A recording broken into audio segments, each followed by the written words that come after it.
Welcome my channel Jesus Marvel Ministries Bible Study. ప్రియమైన వాళ్ళరా, అందరు బాగున్నారా? అందరు బాగుండాలని హృదయపూర్వకంగా ప్రార్థన చేస్తూ ఉంటున్నాము. మీ అందరికీ శుభాభివందనాలు. ఈ ఉదయకాల సంబంధం దేవుని యొక్క వాక్య భాగాన్ని మనం చూస్తూ వచ్చినప్పుడు ఇర్మియా గ్రంథం 13వ అధ్యాయం 15వ వచనం నుంచి మనం ధ్యానించుకుంటూ వచ్చినట్లయితే, చెవియొగ్గి వినుడి, యెహోవా ఆజ్ఞ ఇచ్చుచున్నాడు, గర్వపడకుడి. దేవుని వాక్యంలో మనం చూస్తూ ఉంటున్నప్పుడు దేవుడు చెవియొగ్గి వినమంటున్నాడు. అంటే మన ఈ లోకంలో లోకానుసారంగా మనకి ఇవ్వబడినటువంటి చెవులు దురద చెవులు. దేవుడు ఆత్మ సంబంధంగా మనకి ఇచ్చినటువంటి చెవులు ఏంటంటే ఆత్మీయమైనటువంటి చెవులు.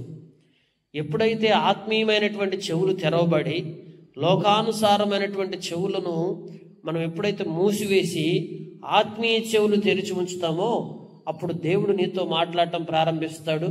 దేవుని యొక్క స్వరం నీ చెవుల్లోకి చొచ్చుకుపోయి నీవు ఆత్మీయంగా ఎదగటానికి, ఫలించడానికి ఆత్మీయమైనటువంటి చెవులు కారణమవుతాయి. అందుకే లేఖనాల్లో మనం గమనిస్తున్నప్పుడు ఆత్మీయ చెవులు తెరిచి గర్వపడకుడి అనే మాట పలుకుతున్నాడు. లేఖనాల్లో చూస్తుంటున్నప్పుడు ఏది విషయంలో గర్వపడొద్దు అంటున్నాడు? చీకటి కమ్మ చేయక మునిపే వెలుగు కొరకు మీరు కనిపెట్టుకొనుచుండగా ఆయన దాని గాఢాంధకారముగా చేయక మునిపే మీ దేవుడైన యెహోవాని మహిమ గలవాడని ఆయనను కొనియాడుడి. ఈ లోకంలో మనం ఏదైతే వెలుగు సంబంధులుగా చేయబడున్నామో మన జీవితంలో మళ్ళా ఆ చీకటి కార్యాలు, ఆ చీకటి నిన్ను ఆవరించి గాఢాంధకారం నీ జీవితంలో కలగజేసి నిన్ను మరలా నీ యొక్క అడుగులను చీకటి కొండలకు నడిపించే విధంగా ఉండకుండా నీవు వెలుగు సంబంధమైన వ్యక్తిగా ఉండి ఎప్పుడు కూడా ఆ వెలుగుమయమైన జీవితాన్ని అనుభవించాలనే దేవుని ఉద్దేశం. అయితే ఇక్కడ గమనించాల్సింది ఏంటంటే దేవుణ్ణి మహిమపరచాలి, దేవుణ్ణి కొనియాడాలి, దేవుణ్ణి గణపరచాలి. దేవుడు నీకు ఇచ్చినటువంటి ఈ శ్రేష్టమైన జీవితాన్ని బట్టి దేవుణ్ణి కొనియాడేవాడిగా ఉండాలి, కానీ మనం గర్వపడకూడదండి. ఇక్కడ లేఖనాల్లో గమనిస్తున్నప్పుడు గర్వపడటం అంటే, అందుకే ఇప్పుడు మనల్ని మరి సుంకరి పరిసయుడు వీళ్ళిద్దరి జీవితాలు చూసినప్పుడు పరిసయుడు ఎప్పుడూ ఒక మాట అంటూ ఉంటాడు. ఏమిటి? నేను వారానికి 2 మార్లు ఉపవాసం ఉంటున్నాను, దేవునికి మహిమ చెందించాల్సిన బదులుగా ఈయన మహిమను చెప్పుకుంటున్నాడు. అలాగే చూస్తే నేను నాకు సంపాదించినటువంటి సంపాదన అంతట్లో తీసుకొచ్చి 10వ భాగం నేను దేవునికి ఇస్తున్నాను. దేవునికి ఇస్తేనే కదా దాంట్లో తీసుకొచ్చి దేవునికి 10వ భాగం ఇచ్చేసింది. కానీ ఇక్కడ ఏం జరుగుతుందంటే ఈ దినాల్లో మనకు దేవుడు ఏవైతే ఇచ్చున్నాడో ఆ ఇచ్చిన వాటిని బట్టి మనం లోపల ఒక రకమైనటువంటి అహంకారముతోటి, గర్వముతోటి మనల్ని మనం హెచ్చించుకోవటం ఎక్కువైపోయింది. అందుకే లేఖనాల్లో చూస్తే ఏంటి గర్వం అంటే, ప్రతి విషయంలోనూ మనల్ని మనం తగ్గించుకొని దేవుణ్ణి హెచ్చించాలి, దేవుడు గణపరచబడాలి, దేవుడు ఉన్నతంగా ఉండాలి.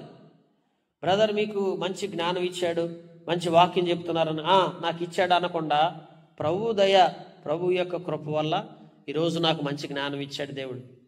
బ్రదర్ మీకు మంచి సౌకర్యవంతమైన జీవితాన్ని, కంఫర్టబుల్గా అన్ని సౌకర్యాలు ప్రభు మీకు కల్పించాడు అని అంటే వెంటనే ఏమనాలి? దేవుని దయ వల్ల నాకు ఇవన్నీ కూడా దేవుడు సమకూర్చాడు అయ్యా. బ్రదర్ మీకు మంచి ఆరోగ్యం ఉంది, సిస్టర్ మీకు క్షేమం ఉంది, మీ జీవితంలో బాగున్నారు మీరు అనగానే అవును మేము క్షేమం, మేము ఆరోగ్యాన్ని అనుభవిస్తున్నామంటే ఆ ఆరోగ్యము, ఆ క్షేమము, ఆ సంపదలు, ఆ జ్ఞానము, ఆ తెలివి అన్నీ కూడా దేవుని దయ వలన నువ్వు పొందుకున్నావు. కానీ ఈ లోకంలో మనలో ఏ గొప్పతనం లేదండి. మన యొక్క అతిశయాస్పదంగా మనం గర్వించడానికి మనం ఈ రోజున ఎట్లయిపోతున్నామంటే మానవులుగా మన జీవితాల్లో ఏదైతే మనం కలిగి ఉన్నామో అది మన గొప్పతనం అనుకుంటున్నాం, మనల్ని మనం హెచ్చించుకుంటున్నాం. ఏదైతే మనం కలిగి ఉన్నామో అది మన గొప్పతనం కాదు. అందుకే సొంకరికి మరి దేవుని పాదాలు చెంతకు వచ్చేలకే అయ్యా ఆకాశము తట్టు కన్నులు ఎత్తడానికైనా నాకు సరిపోదయ్యా. తను తాను తగ్గించుకున్నాడు, దీన మనసు కలిగి ఉన్నాడు. అతనికి ఏమున్నాయో తెలియదు, అతను ఎటువంటి భక్తి చేస్తున్నాడో. అతను చాలా భక్తిపరుడై ఉంటాడు, చాలా ఆత్మీయత కలిగినటువంటి వ్యక్తి ఉంటాడు. అతనికి మరి సంపదలు ఉన్నాయో లేదో తెలియదు, కానీ అతను దేవుని సన్నిధికి వచ్చేసరికి మాత్రం ఎట్లా ఉంటున్నాడంటే తను తాను తగ్గించుకొని దేవుణ్ణి మహింపరచడం నేర్చుకున్నాడు. ఈరోజు నీ జీవితంలో నీవేవైతే కలిగి ఉన్నావో ఆ కలిగిన వాటిని బట్టి ఒక రకమైనటువంటి అహంకారం, గర్వం నీలోకి వచ్చినదేమో ఆలోచించు. ఏవైతే నువ్వు కలిగి ఉన్నావో ఆ కలిగి ఉన్న వాటికి కారకుడైనటువంటి దేవుణ్ణి గణపరచడానికి, దేవుణ్ణి మహింపరచడానికి బదులుగా నిన్ను నీవు హెచ్చించుకునే మనసు నీలోకి వస్తే అదే గర్వం. అందుకే మన జీవితంలో చీకటి కమ్మక ముందే, చీకటి మన హృదయాన్ని ఆవరించకముందే, మన కుటుంబాన్ని ఆవరించకముందే మనం వెలుగు కొరకు కనిపెట్టుకోవాలి. లేఖనాలను పరిశోధిస్తుంటున్నప్పుడు దేవుడు మనతో మాట్లాడుతున్నది అదే. చాలాసార్లు నా మాట విననొల్లని ఎడల నీ గర్వమును బట్టి నేను చాటును ఏడ్చుదును. మన గర్వాన్ని బట్టి, మన అహంకారాన్ని బట్టి దేవుడు ఎన్నోసార్లు ఏడ్చుంటాడు. ఎన్నిసార్లు దేవుడు ఏడ్చాడో కదా. యెహోవా మంద చెరపట్టబడినందున నా నేత్రము బహుగా వలపోయిచు కన్నీరు విడుచుచుండును. దేవుని బిడ్డలు ఈ రోజున చెరపట్టబడిన స్థితి అంటే ఒక చెరసాల్లో వేయబడి బంధింపబడినటువంటి పరిస్థితి అయిపోయింది.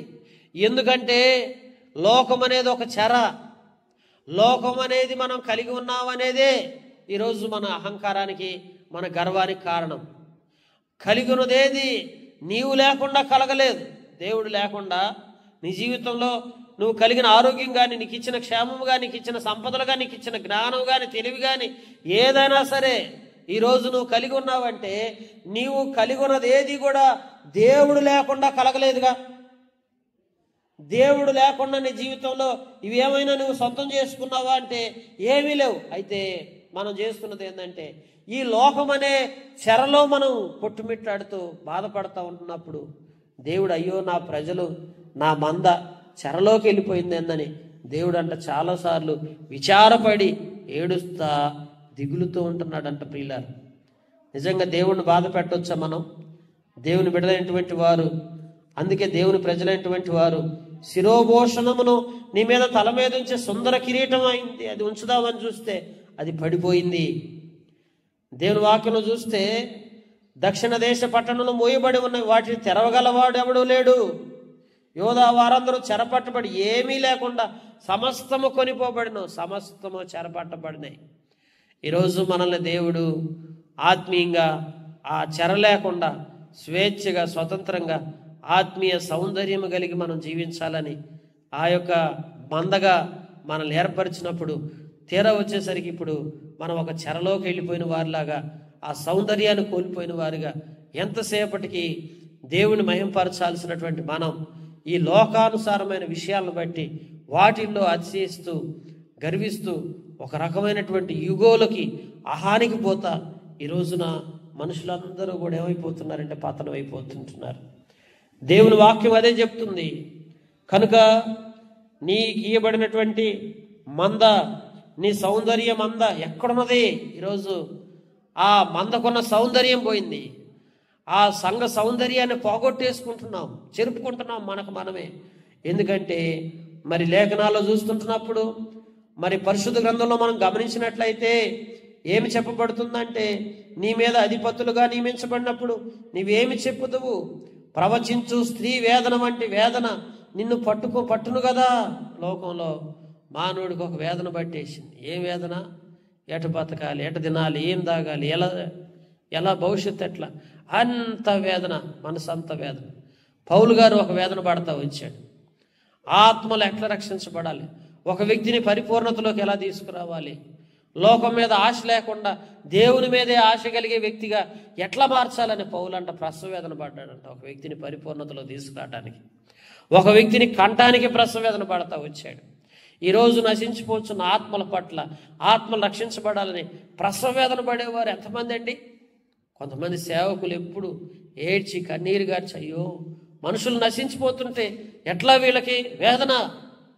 ఒక వ్యక్తి రక్షించబడిన తర్వాత కూడా పరిపూర్ణత లేకుండా అపరిపూర్ణుడుగా లోకం మీద ఆశ చావకుండా ఇంకా బ్రతుకుతుంటే వాళ్ళ గురించి కూడా పౌలుకి వేదన. అందుకే ప్రసవ వేదన అనుభవించాడు పౌలు గారు.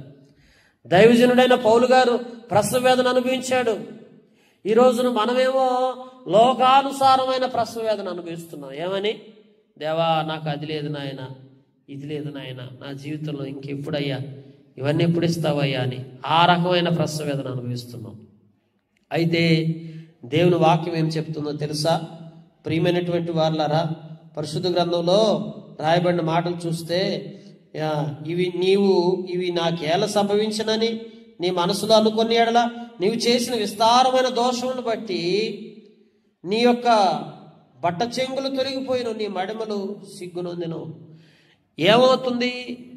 ఎందుకు నాకు ఇవన్నీ సంభవిస్తున్నాయి? కొన్నిసార్లు మనం ఏమనుకుంటున్నామంటే, దేవా నేను ఆత్మీయంగా ఉండాల్సిన చోట ఉండకుండా నేను నా జీవితంలో నాకు ఇవన్నీ ఎందుకు సంభవిస్తున్నాయ్యా అని మరలా తిరిగి దేవుణ్ణి ప్రశ్నిస్తున్నావు. గమనిస్తున్నారా? అంటే ఆత్మీయంగా మనం ఉండవలసిన విధములో మనం ఉన్నప్పుడు ఏమవుతుందంటే, దేవుడు మనల్ని అన్ని విధాలుగా ఆశీర్వదించుకుంటూ వస్తాడు.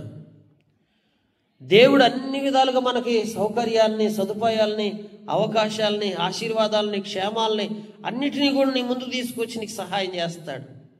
ఎప్పుడైతే దోషాలను కూడగట్టుకొని ఆంతరంగిక జీవితంలో దైవికంగా నడుచుకోకుండా ఉంటామో అప్పుడు నీకు అన్ని రకాలుగా ప్రతికూల పరిస్థితులు ఏర్పడినప్పుడు నువ్వేమనుకుంటున్నావు అంటే, దేవా ఏంటి నాయన నాకు అన్నీ ఇట్లా జరుగుతున్నాయింది, ఏంది నాకు ఇవన్నీ నా జీవితంలో ఎట్లా జరుగుతున్నాయి ఏందని అంటే, అక్కడ నీ దోషాలను బట్టి నీ వస్త్రాలు పైకెత్తబడి నీ మడిమలు కనిపించి నువ్వు ఒక సిగ్గునొందే పరిస్థితిలో నువ్వు ఉన్నావని ఆనాడు ఇశ్రాయేలు ప్రజలతో దేవుడు మాట్లాడుతూ వచ్చాడు.